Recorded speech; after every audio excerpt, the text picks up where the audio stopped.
اگر کوئی شخص نماز کا انکار کرتا ہے تو وہ دائرہ اسلام سے خارج ہے، لیکن اگر کوئی سستی کی وجہ سے نماز نہیں پڑھتا، صرف سستی کی وجہ سے نہیں پڑھتا، اللہ کا حکم جانتا ہے، اس کو کہا جائے آؤ نماز کو، تو وہ آگے سے مذاق نہیں کرتا یا نماز کا تمسخر یا استحقار نہیں کرتا، بلکہ بس اپنی سستی کی وجہ سے مسجد میں نہیں آتا۔ جو نماز کو ہلکا جانے، خفیف جانے، وہ بھی دائرہ اسلام سے خارج ہے اور کافر ہے۔ لیکن جو شخص اس کو اللہ کا حکم جانتا ہے اور اس کو پڑھنا اپنے اوپر ضروری سمجھتا ہے، لیکن سستی کی وجہ سے پڑھ نہیں سکتا، تو اس کے بارے میں علماء کی آراء مختلف ہیں۔ حضرت امام اسحاق اور حضرت امام احمد رضی اللہ تعالی عنہما آپ تو فرماتے ہیں کہ ایسا شخص کافر ہے اور اس کو قتل کرنا واجب ہے۔ حضرت امام مالک کا قول ہے کہ، اور امام شافعی کا بھی یہی قول ہے، وہ بھی کہتے ہیں کہ اس کو قتل کیا جائے گا اور بطور حد قتل کیا جائے گا۔ حضرت امام اعظم امام ابو حنیفہ علیہ رحمہ آپ فرماتے ہیں کہ بے نمازی کو قتل نہیں کیا جائے گا، بلکہ اس پر تعزیر نافذ ہو۔ یہ حاکم وقت کی ثواب دید پر ہے کہ وہ اس پر کیا سزا دیتا ہے، اور فرمایا اس کو 7 قید کیا جائے گا اور توبہ کے لیے اس کو زور دیا جائے گا۔ اگر وہ توبہ کر لے تو اس کو قید سے باہر نکال لیا جائے گا، ورنہ اس کو قید رکھا جائے گا۔ صحابہ کہتے ہیں کہ ہم کسی عمل کے تارک کو کافر نہیں سمجھتے تھے سوائے نماز کے تارک کے، اور آقا کریم علیہ السلام کا ایک فرمان ہے، من ترک الصلاۃ متعمدا فقد کفر جہارا، جس نے جان بوجھ کے نماز چھوڑی اس نے اعلانیہ کفر کیا۔ امام اعظم امام ابو حنیفہ علیہ رحمہ وہ فرماتے ہیں کہ یہ حدیث محل ترہیب میں ہے، گویا اس نے کافروں والا کام کیا، اس لیے آپ یہ فتویٰ دیتے ہیں کہ اس کو قید کیا جائے گا اور نماز کی پابندی کا زور دیا جائے گا، اور وہ توبہ کرے تو اس کو چھوڑ دیا جائے گا۔ لیکن باقی ائمہ بعض کہتے ہیں اس کو حداً قتل کیا جائے، اور امام اسحاق اور امام احمد کہتے ہیں اس کو قتل کرنا واجب ہے۔ تو بے نمازی جو اللہ کے حکم کی پابندی سستی کی وجہ سے نہیں کرتا، یہ اس کے لیے حکم ہے۔ جو شخص تحقیر کرتا ہے نماز کی، ہلکا جانتا ہے، تمسخر اڑاتا ہے یا اس کا انکار کرتا ہے، تو اس کے بارے میں علماء کے اندر کوئی اختلاف نہیں ہے، وہ ائمہ اربعہ کے نزدیک کافر ہے، دائرہ اسلام سے خارج ہے، مرتد ہے۔ لیکن سستی کی وجہ سے نماز نہ پڑھنے والا، اس کے بارے میں علماء کا یہ موقف ہے۔ حضرت غوث اعظم الشیخ سید عبد القادر جیلانی علیہ رحمہ آپ فرماتے ہیں کہ بے نمازی کو مسلمانوں کے قبرستان میں دفن نہ کرو۔ حضرت سلطان باہو علیہ رحمہ آپ کا قول ہے کہ بے نمازی سے خنزیر بھی پناہ مانگتا ہے۔ حضرت شیخ سعدی شیرازی فرماتے ہیں بے نمازی کو قرض نہ دو، جو اللہ کا قرضہ ادا نہیں کرتا تمہارا قرض کیسے لٹائے گا۔ اب آئیے ہم حضور علیہ السلام کے فرامین دیکھتے ہیں اس حوالے سے۔ حضرت جابر بن عبداللہ انصاری رضی اللہ تعالی عنہ سے مروی ایک روایت، جس کو امام ابو داؤد نے روایت کیا، امام نسائی نے روایت کیا، دیگر محدثین نے روایت کیا۔ آقا کریم نے ارشاد فرمایا، بین الرجل و بین الکفر ترک الصلاۃ، آدمی اور کفر کے درمیان ترک صلاۃ ہے، یعنی بندہ مومن اور بندہ کافر کے درمیان ترک صلاۃ ہے۔ جو نماز پڑھتا ہے وہ مومن ہے، اور جو نماز نہیں پڑھتا تو وہ کافروں والا کام کرتا ہے، یا دیگر ائمہ کے نزدیک وہ کافر ہے۔ یہ ترہیباً نہیں بلکہ یہ حکم ہے۔ اور حضرت نبی رحمت صلی اللہ علیہ وسلم کا ایک دوسرا فرمان ان الفاظ کے ساتھ ہے، بین الرجل و بین الشرک والکفر ترک الصلاۃ، شرک و کفر اور بندہ مومن کے درمیان نماز ترک کرنا ہے۔ حضرت امام ابن ماجہ نے ان الفاظ کے ساتھ روایت کو نقل کیا ہے، بین الکفر والایمان ترک الصلاۃ، ایمان اور کفر کے درمیان نماز کا ترک کرنا ہے۔ اور آقا کریم علیہ السلام کا وہ فرمان جو حضرت انس سے مروی ہے، جس کو طبرانی نے اپنی موجم میں لکھا، بھی آپ کے سامنے میں نے رکھا، کہ حضور نے فرمایا من ترک الصلاۃ متعمدا فقد کفر جہارا، جس نے جان بوجھ کے نماز چھوڑی اس نے اعلانیہ کفر کیا۔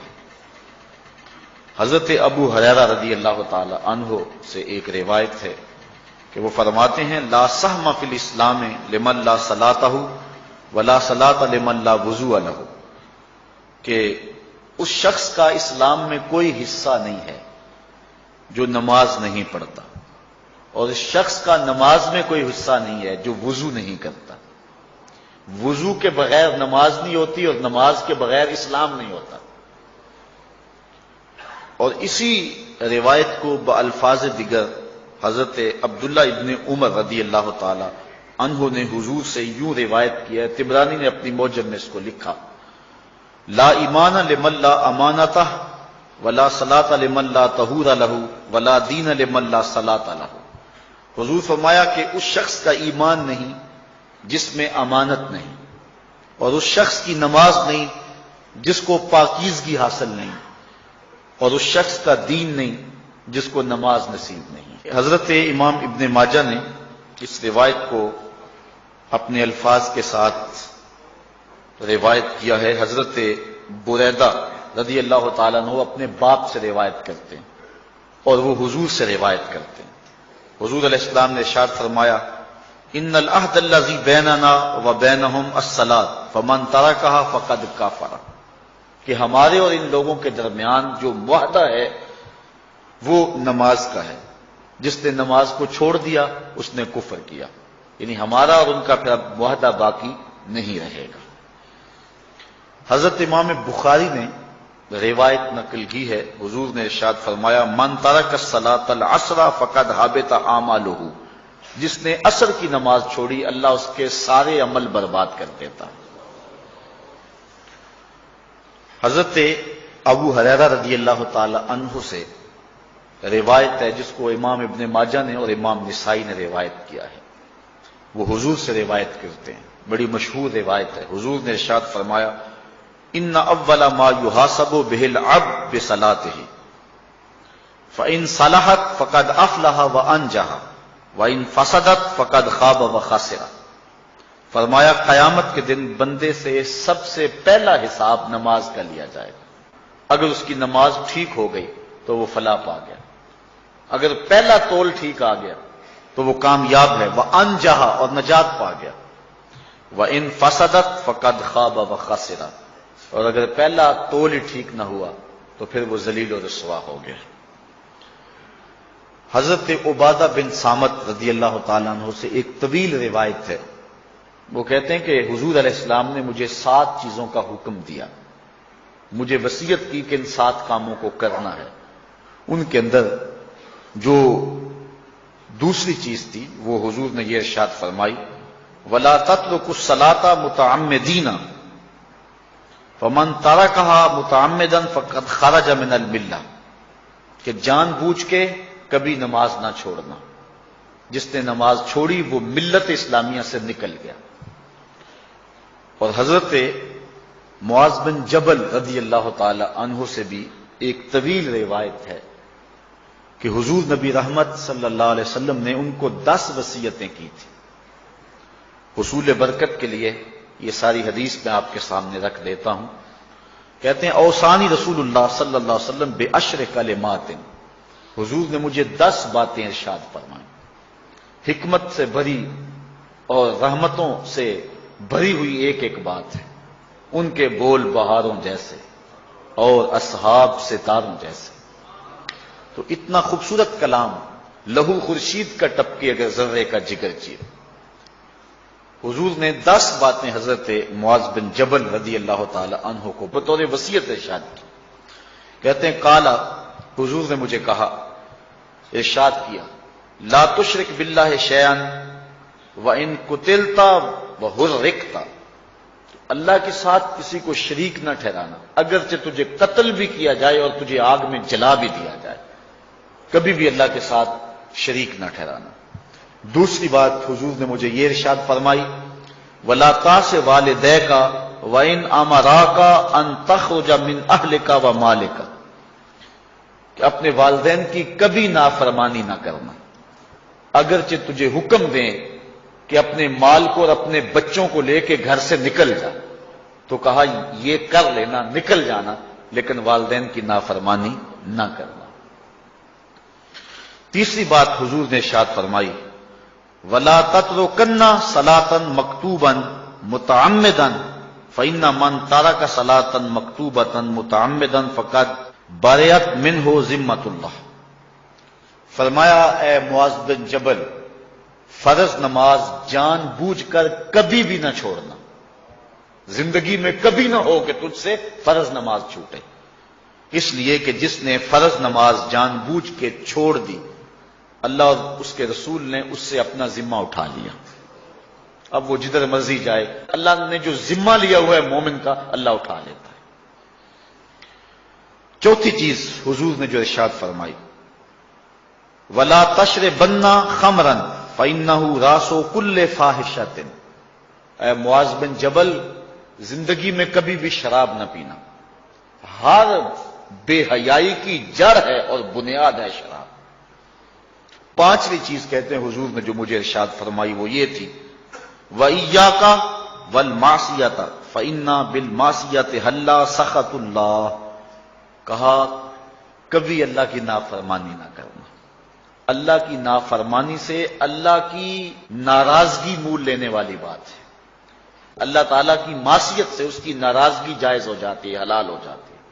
اور چھٹی چیز کہتے ہیں حضور نے یوں ارشاد فرمائی، وَإِيَّاكَ وَالْفِرَارَ مِنَ الزَّحْفِ وَإِنْ هَلَكَ النَّاسِ، کہا جب محاذ پہ ڈٹا ہونا تو کبھی پیٹھ نہ پھیرنا، اگرچہ لاشیں جو ہیں وہ گر رہی ہوں اور لوگ ہلاک ہو رہے ہوں، سارے لشکر کے ہلاک ہو جانے کا ڈر بھی ہو، لیکن کہا معاذ بن جبل میں تمہیں وصیت کرتا ہوں کبھی پیٹ پھیر کے بھاگنا نہیں ہے. حضور نے کہتے ہیں مجھے جو ساتویں چیز ارشاد فرمائی وہ یہ تھی، وَإِنْ أَصَابَ النَّاسَ مَوْتٌ فَاصْبُتْ، اگر تو کسی ایسے علاقے میں رہتا ہو جہاں موت آ جائے، کوئی بیماری آ جائے موت والی، تو علاقہ چھوڑ کے بھاگنا نہ، وہیں رہنا. تیری قسمت میں زندگی ہوئی، تجھے کوئی موت دے نہیں سکتا، اور اگر موت تیرے لیے لکھی گئی ہے تو جہاں مرضی چلا جائے تو موت سے بچ نہیں سکتا. اس لیے ایسے مقام سے بھاگ کر نہ جانا، وہیں ڈٹے رہنا اور وہیں رکے رہنا.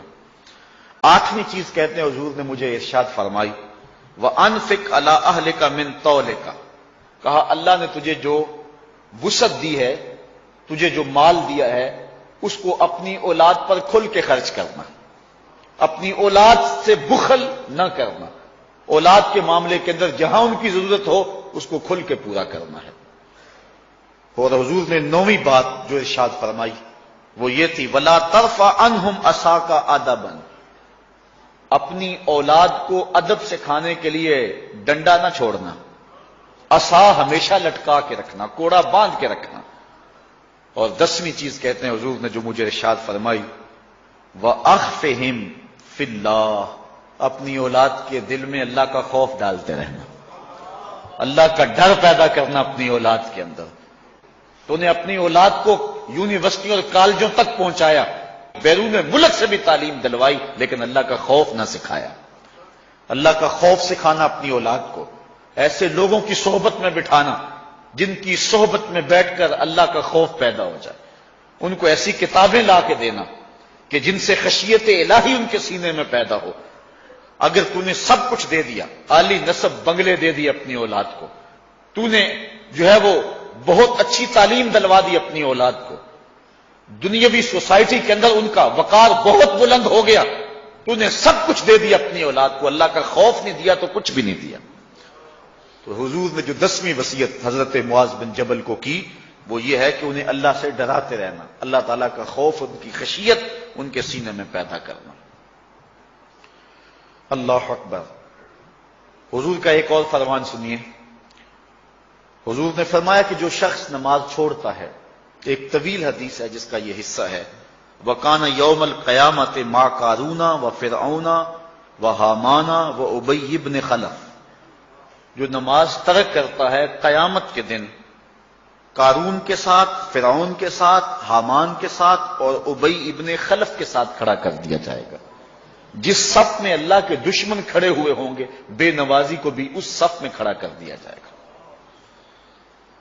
کتنی رسوائی ہے، کتنی ذلت ہے۔ کوئی بندہ یہ گوارا کرتا ہے کہ مجھے اس صف میں کھڑا کر دیا جائے جس میں دشمنان خدا کھڑے ہوں، دشمنان رسول کھڑے ہوں، میری کوئی بہن، میری کوئی بیٹی، کیا یہ گوارا کر سکتی ہے کہ اس کو حضور پہ کانٹے پھینکنے والی ام جمیل کے ساتھ کھڑا کر دیا جائے، اس کو حضور کو اذیت دینے والی عورتوں کے ساتھ کھڑا کر دیا جائے؟ نہ میری کوئی بہن اور نہ کوئی میری ماں اس بات کو گوارا کرتی۔ تو جب ہم یہ گوارا نہیں کرتے تو پھر ہمیں عزم کرنا چاہیے کہ آج کے بعد نماز نہیں چھوڑنی ہے۔ میں نے کسی جگہ پہ یہ بات بیان کی اور ساری گفتگو اسی عنوان سے ہوئی، کچھ ماحول ایسا بنا ہوا تھا، تو مجھے بعد میں صابر نامی وہاں کے ایک ساتھی نے فون کیا 2 یا 3 دن کے بعد، کہنے لگا کہ ہماری بستی میں ایک شخص بھی بے نمازی نہیں رہا ہے۔ اس حدیث کا زور اتنا ہے، اس حدیث کا وزن اتنا ہے۔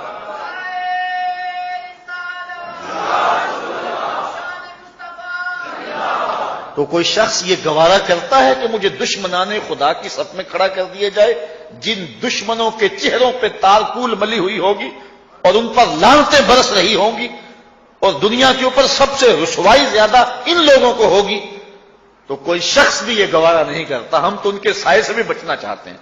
میرے مالک، ہمارا حشر ان کے ساتھ نہ کرنا، ہمارا حشر تو ابو بکر عمر کے ساتھ کرنا، ہمارا حشر تو عثمان غنی کے ساتھ کر دینا، ہمارا حشر تو مولا کائنات کے ساتھ کر دینا۔ مالک، ہمارا حشر بریلی کے امام احمد رضا کے ساتھ کر دینا، ہمارا حشر امام غزالی کے ساتھ کر دینا، بلال حبشی کے ساتھ کر دینا۔ ہماری آرزویں تو یہ ہیں، ہماری تمنائیں تو یہ ہیں۔ ہم تو کہتے ہیں مولا کل قیامت کے دن اٹھے تو داتا کے قدموں میں اٹھیں، خواجہ اجمیری کی چوکھٹ سے اٹھیں، ہم اٹھے تو شاہ نقشبند بخاری کا جلوس آگے ہو، ہم اس جلوس کے ساتھ شامل ہوں، خواجہ معین الدین چشتی کی غلامی میں اٹھے، ہم حضرت غوث اعظم کی نوکری میں اٹھیں، حضرت شیخ شہاب الدین کی نوکری میں اٹھیں۔ تو ہماری آرزویں تو یہ ہیں، ہماری تمنائیں تو یہ ہیں، لیکن اگر ہم یہ چاہتے ہیں کہ ہم ان لوگوں کے ساتھ اٹھیں تو پھر ایک نماز بھی ترک نہیں کرنا ہوگا، اور اگر نماز ترک ہو گئی تو کتنی بڑی سزا ہے، کتنی بڑی رسوائی ہے، کتنی بڑی ذلت ہے۔ اور یہ آپ کے رسول کا فرمان ہے، اللہ اکبر، کہ قیامت کے دن وہ شخص جو نماز نہیں پڑھتا، قیامت کے دن اس کو دشمنان خدا کی صف میں کھڑا کر دیا جائے گا۔ یہ ہو نہیں سکتا کہ ہم نے یہ حدیث سن لی اور اب نماز قصدن چھوڑیں۔ آج عزم کر کے اٹھیں، اور اولاد نہیں آئی، بیٹیاں نہیں آئیں، گھر والے نہیں آئے، لیکن جا کے اس بات کو گھر میں نافذ کرنا ہے، اس کو حکمن نافذ کرنا ہے گھر کے اندر۔ ہمارا گھر ہو رسول اللہ کی امتی کا اور گھر میں کوئی بے نماز ہو، یہ حکم دینا ہے، وَأْمُرْ أَهْلَكَ بِالصَّلَاةِ، فرمایا اپنے گھر والوں کو نماز کا حکم دو۔ اس گھر میں نحوست ہوتی ہے جس گھر میں بے نمازی ہوتے ہیں۔ اس لیے آج ہم یہاں سے عزم کر کے جانا ہے کہ آج کے بعد ہم نماز نہیں چھوڑیں گے انشاءاللہ۔ اتنے زور سے کہو کہ شیطان کا کلیجہ پھٹ جائے۔ اللہ ہماری اس انشاءاللہ کو قبول کرے، قبول کرے۔ اللہ ہم کو پنجگانہ سجدے کی توفیق دے۔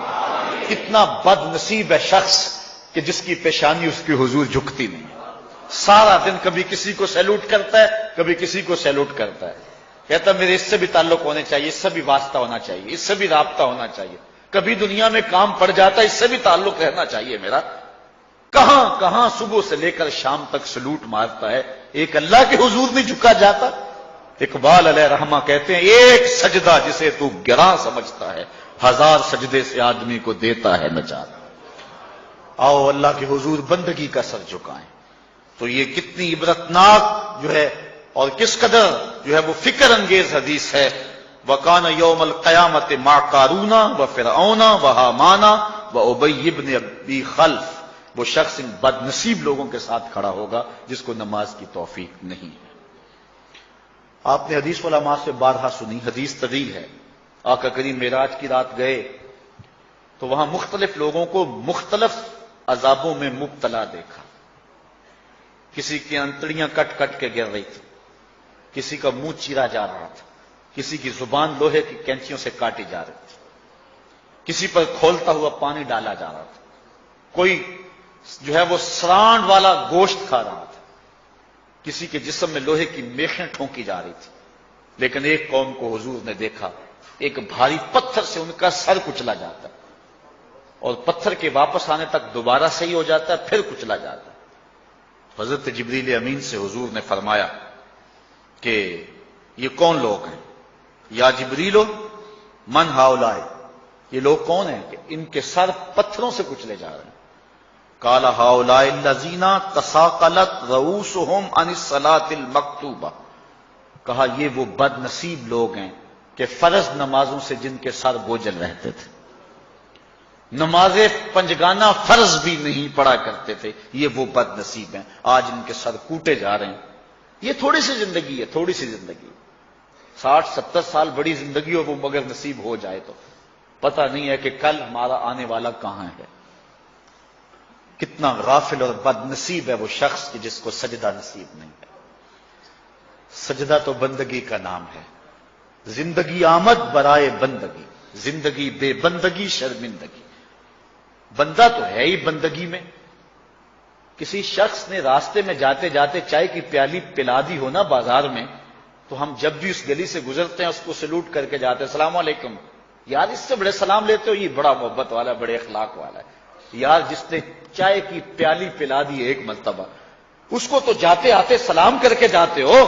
جس رب نے زندگی بخشی ہے، جس رب نے جو ہے وہ ساری بہاریں عطا کی ہیں، اس کے حضور میں جھکا جاتا ہے. کتنا متکبر شخص ہے جو اللہ کے حضور میں جھکتا.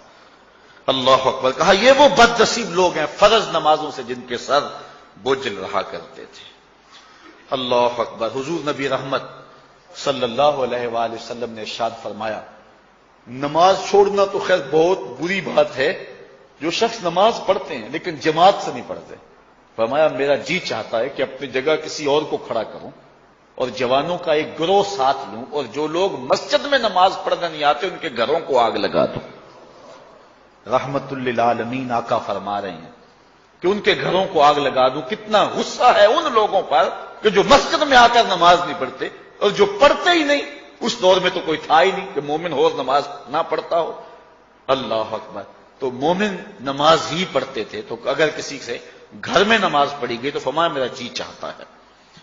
آج نماز تو نماز رہی، ہم کو تو جمعہ بھی نصیب نہیں ہے. کتنے لوگ ہیں کہ جو پابندی کے ساتھ نماز جمعہ بھی نہیں پڑھتے ہیں. حضور کا ایک فرمان سنیے. آقا کریم نے ارشاد فرمایا، من ترک الجمعۃ ثلاث جمع متوالیات فقد نبذ الاسلام وراء ظہرہ. جس نے بغیر کسی عذر کے 3 جمعے چھوڑ دیے، اس نے اسلام کو اپنی پشت کے پیچھے ڈال دیا. اس نے پرواہ ہی نہیں کیا اسلام کی. اور ایک حدیث کے لفظ ہیں، من ترک ثلاث جمعات من غیر عذر کتب من المنافقین.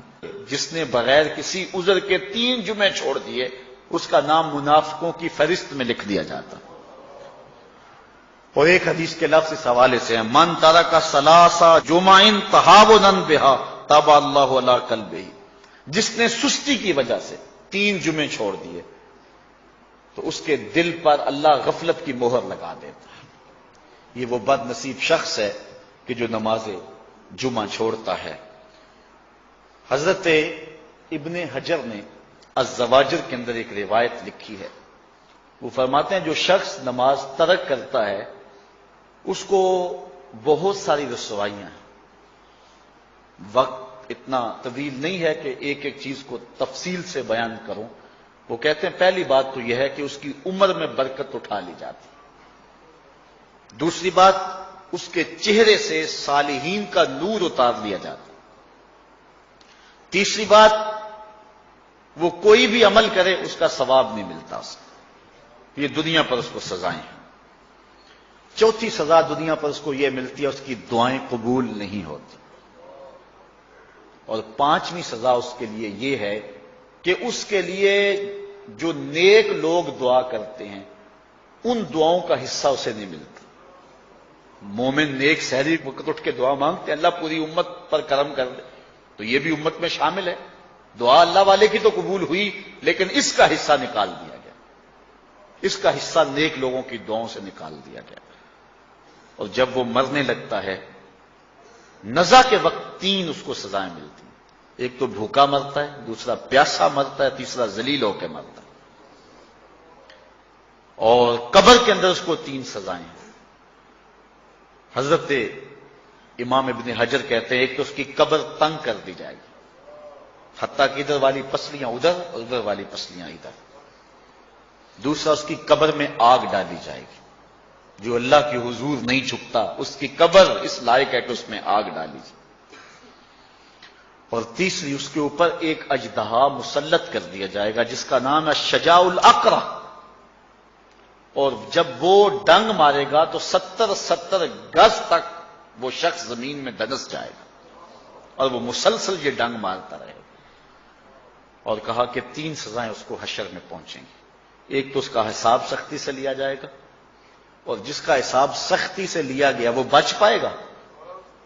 حساب سے بچے گا وہ جس سے اللہ صرف نظر کرے گا۔ اللہ اکبر۔ ایک تو اس کا حساب سختی سے لیا جائے گا، دوسرا اللہ تعالیٰ جل شانہ اپنے قہر و غضب کا اس پہ اظہار کرے گا، اور تیسری اس کو سزا یہ دی جائے گی کہ اس کو جہنم میں ڈال دیا جائے گا۔ ساتھیاؤ، میں اور آپ آج کی اس بزم میں یہ پختہ عزم کر کے اٹھیں کہ آج ہم خود بھی اور اپنی اولاد کو بھی، اپنے دوستوں کو بھی، میرے والد گرامی فرمایا کرتے تھے جس سے دوستی ہونا اس کی انگلی پکڑ کے دین کی راہ پہ لے آؤ، یہ دوستی کا حق ہے۔ اس کے لیے آپ بہت کچھ کرتے ہیں، لیکن اگر اس کو دین نہیں دیا تو کچھ بھی نہیں دیا۔ کوشش کرو میرا دوست ہو اور جہنم میں جائے۔ والدین بچے کے مستقبل کے لیے کتنی کوشش کرتے ہیں، لاکھوں روپیہ لگاتے ہیں مستقبل ٹھیک ہو جائے، کرتے ہیں کہ نہیں کرتے؟ یونیورسٹیوں کے اندر، کالجوں کے اندر کتنی بھاری فیسیں بھرتے ہیں، کیوں اتنا کچھ کیوں کر رہے ہو؟ میں نے دیکھا بوڑھا باپ اپنی کمر پہ بوریاں لاد کے مزدوری کرتا ہے، مائیں اپنا زیور بیچ رہی ہیں کہ اولاد پڑ جائے۔ میاں اتنا کچھ کیوں کر رہے ہو؟ جی مستقبل ٹھیک ہو جائے۔ یہ مستقبل کتنا ہے؟ 20-25 سال کا، اور جو اصل مستقبل ہے اس کی فکر ہی نہیں کسی کو۔ اصل مستقبل تو وہ ہے۔ اللہ اکبر۔ بیرون ملک جائے بیٹا تو ماں کہتی ہے بس دعا کرو کہ میرا بیٹا خیریت سے پہنچ جائے۔ بیٹی کی شادی کرتی ہے تو ماں کہتی ہے دعا کرو کہ اپنے گھر میں اس کو چین مل جائے۔ کسی کا انٹرویو ہوتا ہے، لوگ کہتے ہیں جناب دعا کرو کہ اس انٹرویو میں وہ کامیابی سے گزر جائے۔ میں کہتا ہوں جب قبر میں اترتا ہے پھر کسی نے آ کر کبھی نہیں کہا کہ دعا کرو مشکل گھڑی آ گئی ہے خیریت سے گزر جائے۔ اصل امتحان تو یہ ہے، اگر اس امتحان سے گزر گیا تو کامیابی اور بامرادی۔ یہ تھوڑا سا مستقبل دنیا کا، اس کے لیے ہم کتنے پیسے لگا دیتے ہیں، سب کچھ اولاد کو آتا ہے، ہر شے فر فر پڑھتے اور بولتے ہیں، دعائے قنوت بھی نہیں آتی ہوتی۔ تو ہم اپنی اولاد کے لیے دین کا تحفہ اس کو کبھی نہ چھوڑیں۔ اللہ اکبر۔ کوشش کریں، محنت کریں۔ حضور نبی رحمت صلی اللہ علیہ وآلہ وسلم نے ان بد عمل واعظین کی بات بھی کی ہے کہ جو لوگوں کو نیکی کا حکم دیتے ہیں اور خود اس پہ عمل نہیں کرتے۔ آج ہمارے کچھ واعظین لوگوں کو تو واضح و تلقین اور نصیحت کرتے ہیں اور خود نماز میں سخت سستی کا ارتکاب کرتے ہیں، اور جس سے قوم کے اندر نماز میں سستی عملاً پیدا ہو جاتی ہے۔ کوئی عرس کی تقریب ہو، کوئی محفل نعت ہو، کوئی جلسہ ہو، کوئی شادی کی تقریب ہو، نماز کے وقت کا پورا خیال رکھا کریں اور اس بات کا لحاظ رکھا کریں۔ بلکہ ہمارے ہاں ایک عجیب سا فیشن ہے، اور عجیب سی بات ہے، میں بڑا حیران ہوا کرتا ہوں کہ عشاء کے بعد جب جلسے ہوتے ہیں نا ہمارے مساجد کے اندر، تو مغرب سے اعلان شروع ہو جاتا ہے آج رات فلاں صاحب خطاب فرمائیں گے، اور پھر جب نماز عشاء ہوتی ہے تو ہمارا نقیب محفل کھولتا ہے لاؤڈ سپیکر اور وہ اعلان کرتا ہے حضرات جماعت ہو چکی ہے، اب مسجد میں آ جائیں۔ یعنی یہ نماز کو ہلکا کرنے والی بات ہے۔ ان کو کہا جا رہا ہے کہ بلکہ بات تو کہہ دیتے ہیں جس کا تمہیں ڈر تھا وہ گزر گئی ہے، اب آ جاؤ، کیا لینا ہے جلسے میں آ کر اگر نماز ہی نہیں پڑھنی ہے تو۔ ممبر و محراب کے جو ذمہ دار ہیں ان سے جو ہے وہ عجیب و غریب قسم کی جو ہے وہ حرکات سکنات سرزد ہو رہی ہیں۔ یہ جو جہل نقیبوں کا ایک غول آ گیا نا، یہ بھی ایک بہت بڑی مصیبت ہے۔ ایک تو بے تحاشا القاب، دوسرا دین کی روح سے ناشنائی۔ وہ کسی نے کہا تھا نا کہ پہلے حضرت غوث پاک ولی بناتے تھے، چور سے کتب بناتے تھے، آج کل ہم بناتے ہیں۔ کہا تم کیسے؟ کہا ہمیں پتا ہوتا ہے یہ چور بیٹھا ہوا ہے، ہم کہتے ہیں غوث زماں اور کتب دوران۔ بے تحاشا اور بے تکا انداز، اور پھر دین کی روح سے یہ ناشنائی کہ باقاعدہ اعلان ہوتا ہے جناب جماعت ہو چکی اب تو آ جاؤ۔ تو کیا کرنا ہے ساری رات جاگ کے اگر عشاء کی نماز ہی نہیں پڑھی تو نماز کو ہلکا کیا گیا ہے۔ اسی طرح جلسہ لمبا ہو رہا ہے اور نماز کا وقت سکڑ رہا ہے۔ ان چیزوں کا التزام کرنا ہے، ہم نے کوشش کرنی ہے۔ اور یہ بھی ایک مصیبت ہے کہ دربار بڑا اونچا ہے اور مسجد کے اندر جانوروں کی بینٹیں پڑی ہوئی ہیں۔ حیثیت تو مسجد کی ہے، دربار کی تو ثانوی حیثیت ہے۔ دربار پہ 3 کروڑ روپیہ لگا ہوا ہے اور مسجد میں چٹائیاں بھی موجود نہیں۔ اپنے بھی خفا مجھ سے ہیں بیگانے بھی ناخوش، کہ زہر ہلاہل کو کبھی کہہ نہ سکا کند، بات وہی کہتا ہوں سمجھتا ہوں جسے حق، نہ ابلہ مسجد ہوں نہ تہذیب کا پرزہ۔ ہم نے ان چیزوں کو دیکھنا ہے۔ اچھا، بعض والدین کی ایک سستی ہے، وہ آتے جناب تعویذ کر دو ہماری اولاد نماز نہیں پڑھتی، بچے نماز نہیں پڑھتے، اور کہتے ہیں جی ہماری تو چلو گزر گئی، ہم تو نہیں پڑھتے، یہ تو پڑھیں۔ میں کہتا ہوں یہ کیوں پڑھیں جب تم نہیں پڑھتے؟ الولد سر لابیہ، بیٹا باپ کا راز ہوتا ہے۔ تم مجھ سے تعویذ لینے آگے ہو، گھر میں مصلی بچھا کے سجدہ کرو، تمہاری اولاد بھی تمہارے تتبع میں سجدہ کرنے کی عادت ڈال۔ حضور فرمایا بچے 7 سال کے ہوں تو انہیں مسجد میں لے جاؤ، 10 سال کے نہیں پڑھتے تو ان کو مار کے پڑھاؤ۔ اب اولاد ہوگی جوان، خود کبھی سجدہ کیا نہیں، اب کہتے ہیں شاید تعویذ سے کم چل جائے گا۔ جو تعویذ اللہ کے رسول نے تمہیں دیا تھا کہ 7 سال کے ہوں تو پکڑ کے انگلی مسجد کا راستہ دکھاؤ، 10 سال کے ہو جائیں تو مار کے پڑھاؤ، ان کے سینے میں اللہ کا خوف داخل کرو، ان کو قرآن کی تلاوت سکھاؤ۔ علموا اولادکم 3 خصال، اپنی اولاد کو 3 چیزیں سکھاؤ۔ حب نبیکم، ایک اپنے نبی کا پیار سکھاؤ، وحب اہل بیت ہی، رسول اللہ کے اہل بیت کا پیار سکھاؤ، وتلاوت القرآن، اور قرآن کا پڑھنا سکھاؤ۔ چھین لو سیڑھیاں ان کے ہاتھوں سے گانے والی، چھین لو ان کے ہاتھوں سے جو ہے وہ ناول، اور ان کے ہاتھ میں قرآن دے دو۔ کتنے خوش نصیب دن تھے، گلیوں سے گزرتے تھے، گھروں سے قرآن کے پڑھنے کی آواز آتی تھی۔ آج پاپ میوزک کی صدائیں تو آتی ہیں، آج قرآن کی آوازیں نہیں آتی۔ تو یہ عجیب ہے جی ہم نہیں پڑھتے، یہ تو پڑھے۔ میں کہتا ہوں یہ کیوں پڑھیں جب تم نہیں پڑھتے ہو؟ تمہارے اوپر کیا اب فرض ساقط ہو چکا ہے بڑھاپے کی وجہ سے؟ تم بوڑھے ہو کے نہیں پڑھتے ہو، تمہاری اولاد تم چاہتے ہو جوانی میں پڑھ لے؟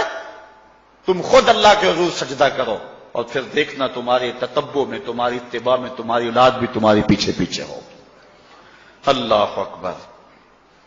صاحب اس عنوان سے کہنے کے لیے بہت کچھ ہے۔ اللہ تعالیٰ جل شانہ اپنی رحمتیں عطا فرمائے۔ اعلی حضرت سے 2 لوگوں نے فتویٰ پوچھا۔ بریلی کا ایک محلہ ہے، محلہ ذخیرہ، اس میں ہادی حسن اور قرب محمد نامی لوگوں نے تنظیم بنائی نماز کی دعوت کے لیے۔ کچھ لوگ ان کی بات کو نہ سنتے، اعلی حضرت سے استفتاء کیا، فتاوی رضویہ کے اندر موجود ہے کہ ہم نماز کی دعوت دیتے ہیں، کچھ لوگ اس کے باوجود نہیں آتے، تو حکم شرعی کیا ہے؟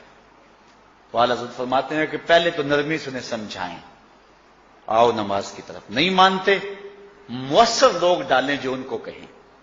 یہ تھے ہمارے کرنے والے کام۔ ہم کن جھگڑوں میں پڑے ہوئے؟ مؤثر معاشرے کے لوگ تلاش کریں اور ان کو سمجھائیں، جن کی وہ مانتے ہیں، ٹالتے نہیں۔ ان سے سمجھائیں ان کو. آپ فرماتے ہیں اگر ان کے سمجھانے سے بھی نہیں سمجھتے تو فرمایا فتویٰ پھر یہ ہے ان سے بائیکاٹ کر دیں, ان سے ترک کلام کر دیں, ان سے گفتگو چھوڑ دیں. ہم نے تو کبھی بیٹوں سے نہیں چھوڑی گفتگو. بیوی بے نماز ہو ہم ہر شے بیوی سے منوا لیتے ہیں. کبھی کہا تیرے ہاتھ کی پکی روٹی نہیں کھاؤں گا اگر تو نماز نہیں پڑھتی؟ کبھی بیٹا کہے امی تو نماز نہیں پڑھتی میں تیرے ہاتھ کی روٹی نہیں کھاؤں گا؟ جو ماں بیٹے کے لیے سب کچھ کرتی ہے, کتنے دکھ جھیلتی ہے, کسی کے گھر کے برتن مانجنے پڑے وہ بھی مانجتی ہے, کیا بیٹے کی خواہش پہ نماز نہیں شروع کر دے گی؟ جب عادت ڈالے گی تو پھر اللہ دل میں بھی وہ محبت ڈال دے گا. کیونکہ ہمارا تو اتنا ہی کام ہے نا. حضرت بایزید بسطامی نے یہی کیا تھا نا. حضرت بایزید بسطامی علیہ رحمہ بسطام کے لوگوں کی تربیت کر رہے ہیں. کسی محلے کے کونے میں آ کر ایک فاحشہ عورت بیٹھ کے لوگوں کا دین ایمان اجاڑنے لگی. کسی نے کہا بایزید تیرا شہر لٹ رہا ہے, جس کو تو اشکوں سے سیراب کیا تھا اور سجدہ ہائے سحرگاہی سے جس شہر کو نور بخشا تھا, تیرا شہر لٹ رہا ہے.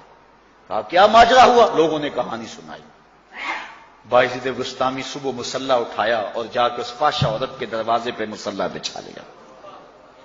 اب جو بھی گاہک آتا بایزید بسطامی کو بیٹھا ہوا دیکھ کے راستہ بدل لیتا. اس نے انتظار کیا, رات کے اندھیرے گہرے ہو گئے, آج کوئی گاہک ہی نہیں آیا. اس نے کھڑکی سے جھانک کر کے دیکھا ایک بوڑھا بابا بیٹھا ہوا ہے, ہاتھ میں تسبیح ہے, مصلی بچھایا ہوا ہے.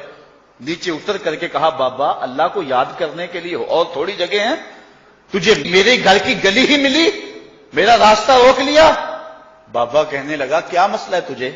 کہا میرے گاہک رکے ہوئے ہیں. کہا آج میں تیرا گاہک ہوں, بتا تیری رات کی قیمت کتنی ہے. اللہ اکبر.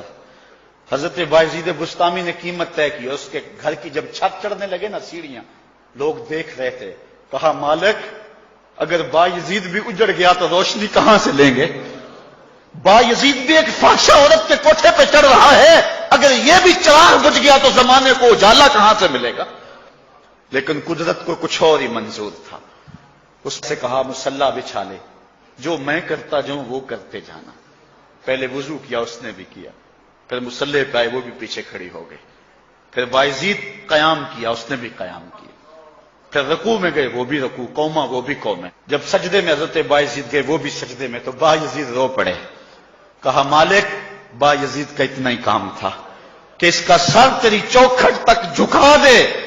مالک یہاں تک لانا میرا کام تھا, دل کی دنیا بدلنا تیرا کام ہے.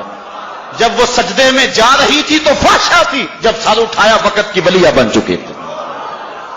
ایک بزرگ کہتے ہیں میں بازار کے کنارے جا رہا تھا, ایک شرابی گرا ہوا تھا اور گندے پانی سے اس کا منہ گندا ہو رہا تھا. میرے دل میں رحم آیا, ایک انسان ہے اور یوں رسوا ہو رہا ہے. میں نے گندی نالی سے اس کو اٹھایا اور اٹھا کر کے جو ہے وہ اس کا منہ دھویا اور چلا گیا. مشہور شرابی تھا شہر کا. کہتے ہیں سحری کا وقت ہوا, تہجد کے لمحے آئے, تو میں مسجد میں نماز پڑھنے کے لیے گیا. دیکھا کیا کہ وہ شرابی مصلی بچھا کے بیٹھا ہوا. میں حیران ہو گیا کہ یہ کیا ماجرا ہوا. اب صبح تو میں نے اس کو گندگی سے اٹھایا ہے اور اس کا منہ دھویا ہے. میں حیران ہوا تو حاطب سے آواز آئی, میرے بندے تو نے اس کا منہ دھو دیا تھا, میں نے اس کا دل دھو دیا.